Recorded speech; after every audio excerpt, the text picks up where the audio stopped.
Chapter 37. And it came to pass, when King Hezekiah heard it, that he rent his clothes, and covered himself with sackcloth, and went into the house of the Lord. And he sent Eliakim, who was over the household, and Shebna the scribe, and the elders of the priests, covered with sackcloth, unto Isaiah the prophet, the son of Amoz. And they said unto him, Thus saith Hezekiah, This day is a day of trouble, and of rebuke, and of blasphemy, for the children are come to the birth, and there is not strength to bring forth.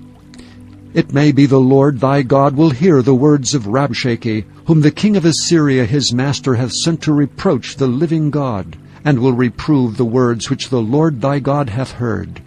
Wherefore lift up thy prayer for the remnant that is left. So the servants of King Hezekiah came to Isaiah. And Isaiah said unto them, Thus shall ye say unto your master, Thus saith the Lord, Be not afraid of the words that thou hast heard, wherewith the servants of the king of Assyria have blasphemed me. Behold, I will send a blast upon him, and he shall hear a rumor, and return to his own land, and I will cause him to fall by the sword in his own land. So Rabshakeh returned, and found the king of Assyria warring against Libnah, for he had heard that he was departed from Lachish.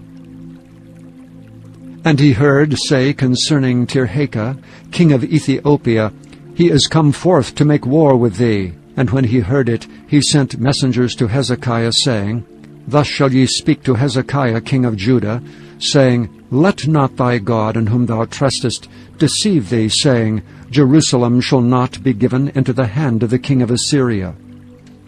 Behold, thou hast heard what the kings of Assyria have done to all lands, by destroying them utterly. And shalt thou be delivered? Have the gods of the nations delivered them which my fathers have destroyed, as Gozan and Haran, and Rezeph, and the children of Eden, which were in Telassar?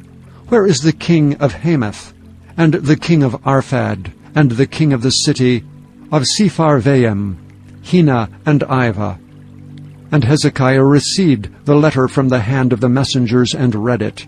And Hezekiah went up unto the house of the Lord, and spread it before the Lord.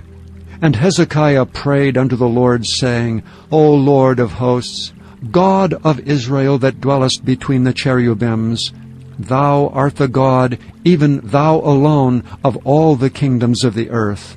Thou hast made heaven and earth. Incline thine ear, O Lord, and hear. Open thine eyes, O Lord, and see. And hear all the words of Sennacherib, which hath sent to reproach the living God. Of a truth, Lord, the kings of Assyria have laid waste all the nations and their countries, and have cast their gods into the fire. But they were no gods, but the work of men's hands, wood and stone. Therefore they have destroyed them. Now therefore, O Lord our God, save us from his hand, that all the kingdoms of the earth may know that Thou art the Lord, even Thou only. Then Isaiah the son of Amoz sent unto Hezekiah, saying, Thus saith the Lord God of Israel, Whereas thou hast prayed to me against Sennacherib king of Assyria, this is the word which the Lord hath spoken concerning him. The virgin, the daughter of Zion, hath despised thee, and laughed thee to scorn. The daughter of Jerusalem hath shaken her head at thee. Whom hast thou reproached and blasphemed? And against whom hast thou exalted thy voice, and lifted up thine eyes on high? Even against the Holy One of Israel. By thy servants hast thou reproached the Lord, and hast said, By the multitude of my chariots am I come up to the height of the mountains, to the sides of Lebanon, and I will cut down the tall cedars thereof, and the choice fir trees thereof, and I will enter into the height of his border, and the forest of his Carmel. I have digged and drunk water, and with the sole of my feet have I dried up all the rivers of the besieged places.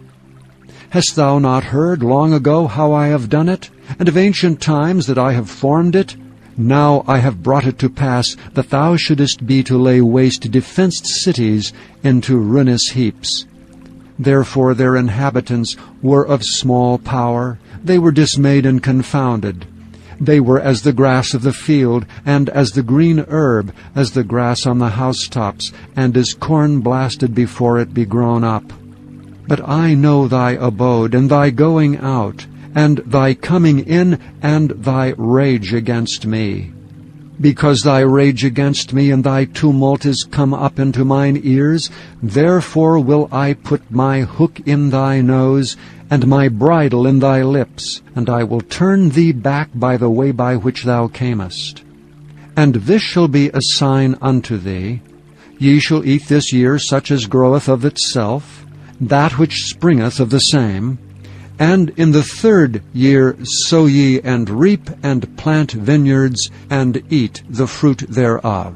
And the remnant that is escaped of the house of Judah shall again take root downward, and bear fruit upward. For out of Jerusalem shall go forth a remnant, and they that escaped out of Mount Zion. The zeal of the Lord of hosts shall do this. Therefore thus saith the Lord concerning the king of Assyria, He shall not come into this city, nor shoot an arrow there, nor come before it with shields, nor cast a bank against it. By the way that he came, by the same shall he return, and shall not come into this city, saith the Lord. For I will defend this city to save it for mine own sake, and for my servant David's sake. Then the angel of the Lord went forth, and smote in the camp of the Assyrians 185,000. And when they arose early in the morning, behold, they were all dead corpses. So Sennacherib king of Assyria departed, and went and returned, and dwelt at Nineveh. And it came to pass, as he was worshipping in the house of Nisroch his god, that Adramelech and Sharezer his sons smote him with the sword, and they escaped into the land of Armenia, and Esarhaddon his son reigned in his stead.